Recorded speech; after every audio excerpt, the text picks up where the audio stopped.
بسم اللہ الرحمن الرحیم۔ ایک مرتبہ ایک فقیر بھیک مانگتے مانگتے ایک دروازے سے دوسرے دروازے پر پہنچتا رہا، یہاں تک کہ ایک بہت بڑے دروازے پر گیا اور ایک خیال کیا کہ جب دروازہ اتنا بڑا ہے تو یہ گھر بھی بہت بڑا ہے، کسی رئیس یا حاکم کا محل ہوگا، اس لیے یہاں بھیک بھی زیادہ ملے گی۔ یہ سوچ کر اس نے دروازے پر دستک دی۔ بہت دیر کے بعد دروازہ کھلا اور اس کو اس دروازے سے 10 پیسے دیے گئے۔ اس نے وہ 10 پیسے لے کر ایک طرف رکھ دیے اور کلہاڑی لے کر دروازے کو اکھاڑنا شروع کر دیا۔ جب اکھاڑنے کی آوازیں آنے لگی تو گھر والے باہر آئے اور یہ منظر دیکھ کر انہوں نے اس فقیر سے پوچھا، اے بھائی، یہ کیا کر رہا ہے؟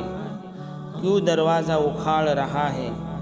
تو اس فقیر نے بڑا عجیب سا جواب دیا کہ میں یہاں اس قدر بڑا دروازہ دیکھ کر اس لیے آیا تھا کہ مجھے اس بڑے دروازے کے برابر بھیک ملے گی، مگر میں نے دیکھا کہ اتنا بڑا دروازہ اور بھیک اتنی کم۔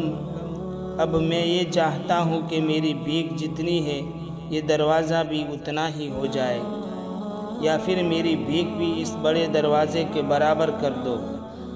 اگر آپ لوگوں نے میری بھیک نہیں بڑھائی تو میں یہ دروازہ 10 پیسے کے برابر کر دوں گا۔ یہ سن کر گھر والے شرمندہ ہوئے اور انہوں نے بھیک بڑھا دی۔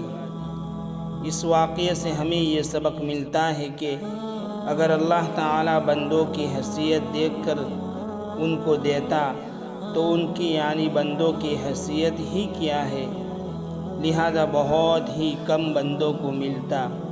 یہی صفت ہمارے اندر بھی ہونا چاہیے، ہم دوسروں پر اپنی حیثیت کے مطابق زیادہ سے زیادہ خرچ کریں۔